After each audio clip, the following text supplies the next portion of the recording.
संतोष मगर official या आपल्या YouTube चॅनलमध्ये स्वागत आहे मित्रांनो। चॅनलला सबस्क्राइब केलं नसेल तर सबस्क्राइब करायला विसरू नका। शिक्षक भरती व शैक्षणिक घडामोडी संदर्भातले महत्त्वाचे अभ्यास आपण या चॅनलला पाहतो।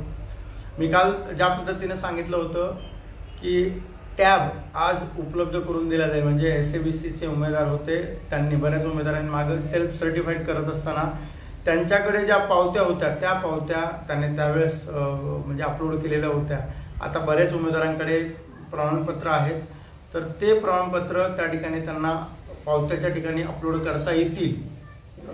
त्यामुळं ज्यांचं सेल्फ सर्टिफाईड मागे झालेलं नसेल किंवा टाकायचे बाकी असतील, ते प्रमाणपत्र अपलोड करायचे असतील ते करू शकतात। यामध्ये ज्यांची शैक्षणिक पात्रता अजूनही म्हणजे ज्यावेळेस एक्झाम नोटिफिकेशन आलं त्यावेळेस जी तारीख दिली होती त्या आधीच असेल तर ते सुद्धा उमेदवार त्या ठिकाणी ते अपलोड करू शकतात, काहीही प्रॉब्लेम नाही। परंतु त्यानंतरचा त्यांना अपलोड करता येणार नाही।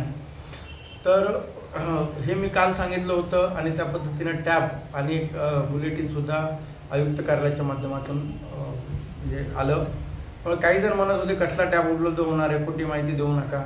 त्या उमेदवारांना कालच्या व्हिडिओनंतर आज लगेच टॅब उपलब्ध झाल्यानंतर ते सुद्धा उमेदवार त्या ठिकाणी तोंडावर पडले, कारण जी माहिती आपण देतो या व्हिडिओच्या माध्यमातून, कुठलाही व्हिडिओ असू द्या माझा, मी पूर्ण ऑथेंटिक माहिती त्या ठिकाणी देतो। आणि मागे मी सुद्धा हे म्हटलं होतं की मुदतवाढ मिळणार नाही, पण रयतचा प्रश्न आहे आणि रयतचा प्रश्न असल्यामुळं ती नेमकी अडचण आहे।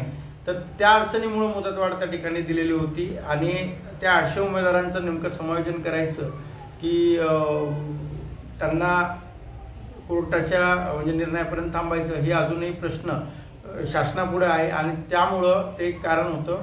त्या कारणामुळेच मागे 1-2 वेळेस मुदतवाढ त्या ठिकाणी मिळालेली आहे। आता 15 तारखेच्या नंतर अनेक उमेदवार मुदतवाढ मागताय किंवा जिल्हा परिषदच्या जागा ह्या पवित्र पोर्टलला आल्याशिवाय भरती करू नका असं त्यांची मागणी आहे। परंतु एक गोष्ट लक्षात घ्या, ज्या उमेदवारांचं 1, 2, 3 मार्कांना किंवा 2-4 मार्कांना राहिलं असेल त्या उमेदवारांना अशी आशा आहे की आमचं झडपीमध्ये होतं आणि मग आमचं होणार नसेल तर आम्ही बाकीच्यांचं होऊ देणार नाही, ही जी मानसिकता आहे। आणि तेच लोक कमेंट येऊन करतात की तुमचं झालंय आणि तुम्ही हा स्वार्थी विचार करताय। मी कधी स्वार्थी विचार केला नाही।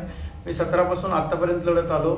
भरती प्रक्रियेमध्ये ज्यांनी उशीर केला किंवा ज्यामुळे भरतीचं वाटोळं झाले अशा उमेदवारांची किंवा अशा परिस्थितीची माहिती काढा, तुम्हाला कळेल की अशा उमेदवारांनी कोर्टामध्ये जाऊन ही भरती प्रक्रियाची पूर्णपणे वाट लावलेली आहे। आतापर्यंत संघटनेने कधीही कोर्टामध्ये जाऊन किंवा भरती प्रक्रिया घेऊ नका असं कधीच म्हटलं नाही। ज्याही वेळेस आम्ही आंदोलन केले भरती प्रक्रिया तातडीने राबवा हीच मागणी त्या ठिकाणी केलेली आहे।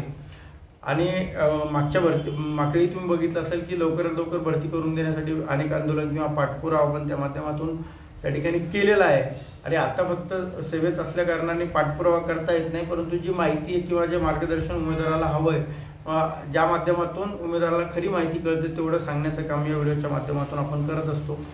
तर आता एक गोष्ट निश्चितपणे तुम्हाला सांगतो मित्रांनो, लक्षात घ्या की झडपीच्या जागा ह्या कुठल्याही कंडिशनमध्ये सध्या येणार नाहीत, हे वास्तविकता आहे। काही जण म्हणतात सर तुम्ही खूप निगेटिव्ह बोलताय, तुम्ही पॉझिटिव्ह तरी बोल, पण ज्या गोष्टी होणार नाहीत त्या गोष्टी म्हणजे कशासाठी मुलांना बरं बोलायचं।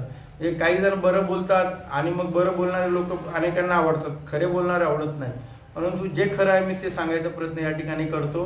का येणार नाहीत याची माहिती जे उमेदवार कमेंट करतात, जे निगेटिव्ह बोलतात, त्यांनी प्रशासनाकडे किंवा झडपीला जाऊन याची इंटरनल माहिती घ्यावी, ते त्यांच्या लक्षात येईल मी का म्हणतो आणि का त्याचे काय कारणं आहेत। तर आता नवीन संच मान्यता त्या ठिकाणी नवीन संच मान्यतेनुसार बघितलं तर राज्यात खूप मोठी अतिरिक्त संख्या होईल शिक्षकांची, आणि मग जर ती तशी झाली तर आंतरजिल्हा बदली किंवा हाही प्रश्न त्या ठिकाणी रेंगाळणार आहे, हे मी कालसुद्धा सांगितलं आहे। त्यामुळं जेवढी भरती आता 10,025 जागेची होती आणि जे उमेदवार 2, 3, 4 मार्काने गेलेत त्या उमेदवारांना महानगरपालिका, नगर परिषदासुद्धा आलेल्या आहेत, महानगरपालिका आहेत आणि काही संस्था ह्या विनामुलाखतीच्या आहेत त्यासुद्धा त्यांनी जागा दिल्यात। हे उमेदवार इथं 100% लागतात। मग ते उमेदवार जे 1, 2, 3 मार्कानं राहिलेत त्या उमेदवारांना चांगली संधी आहे।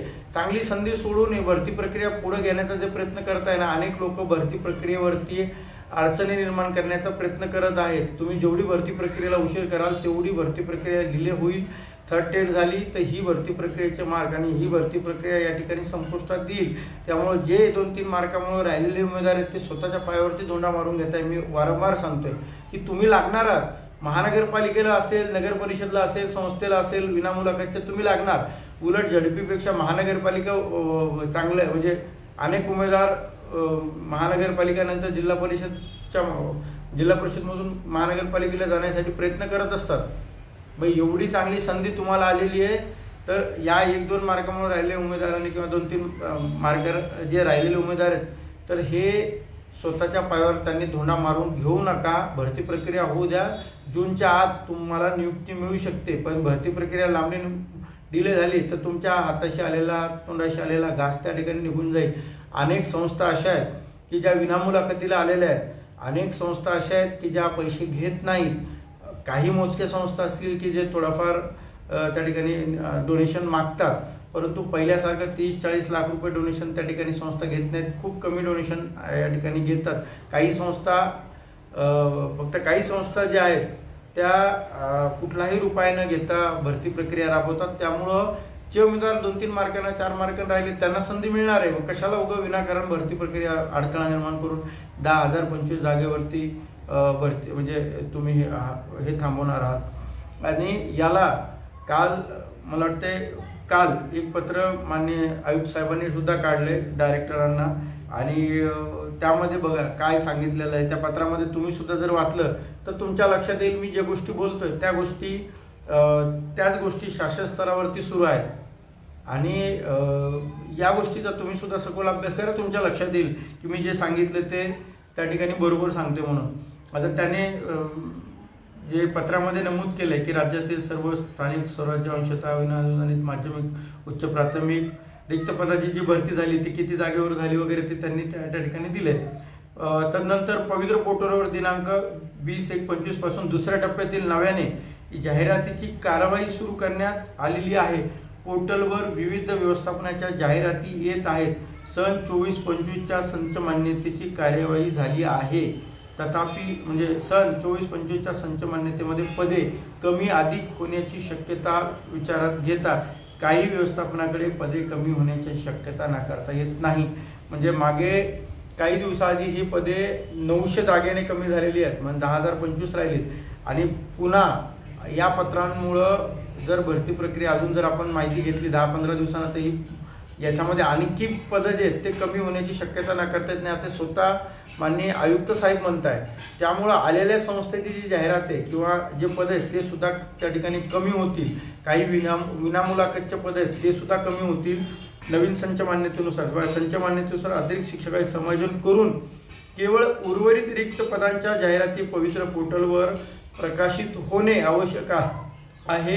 अतिरिक्त शिक्षक असताना व विद्यार्थी संख्या कमी झाल्यामुळे शिक्षकांची पदे कमी असल्यास अशा संस्थांच्या जाहिराती व प्रत्यक्ष रिक्त पदे यांची खातीरजमा आपण तातडीने करावी। तसेच ज्या संस्थांच्या जाहिराती प्रकाशित झाल्या आहेत त्या संस्थांमधील संच मान्यता 24-25 प्रमाणे मान्य कार्यरत व रिक्त पदाचा तपशील विचारात घेण्यात यावा। रिक्त पद म्हणजे पद रिक्त नसताना जाहिरात प्रकाशित होणार नाही याची दक्षता घेण्यात यावी। सबब पद मंजूर नसताना या प्रकारची पदभरतीची कार्यवाही झाल्यास उमेदवारांना शाळेवर रुजू करून घेता येत नाही।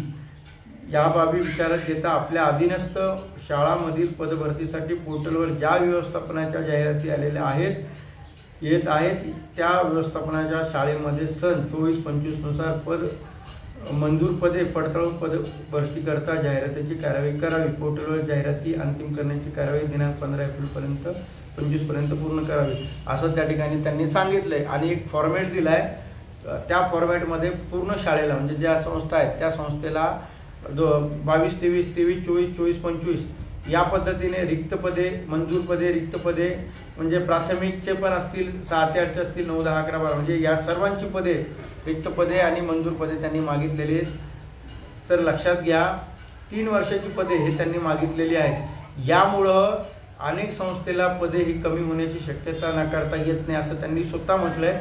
त्यामुळं पदे जर कमी झाले 10,025 मधून तर याचा हजारो जागेचा फटका पुन्हा किंवा काही शेकडो जागेमध्ये त्या जागा कमी होतील आणि त्याचा फटका आत्ताच्या उमेदवारांना त्या ठिकाणी बसेल।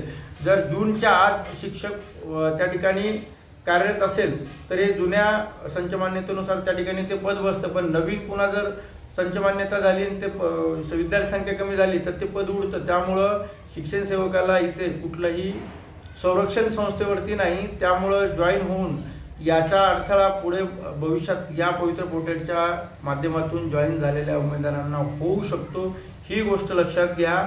आणि माझी परत एकदा विनंती आहे, जे उमेदवार आंदोलनाच्या पवित्रात विद्यार्थी मित्रांनो, नुकसान बाकीच्या लोकांचं करू नका। 10,000 प्लस उमेदवार हे भरतीमध्ये जॉईन होतील। अनेक उमेदवार आता प्राथमिक माध्यमिकला लागले, ते उमेदवार झेडपीचे त्या ठिकाणी येणार नाहीत, अनेक उमेदवार संस्थेसाठी जाणार नाहीत, त्यामुळं मेरिट कमी येईल आणि त्या मेरिट कमी आल्यामुळं अनेक उमेदवार जे ते जिल्हा सोडून बाकीच्या संस्थेत पुढे दूरवरती जात नाहीत, त्यामुळं संस्थेचा डोनेशन सुद्धा त्या ठिकाणी कमी लागतं किंवा कमीमध्ये होतं। अशा उमेदवारांना हाताशी आलेला घास तुम्ही म्हणजे त्याच्यामध्ये माती कालवतात, हे मी तुम्हाला वारंवार सांगतोय।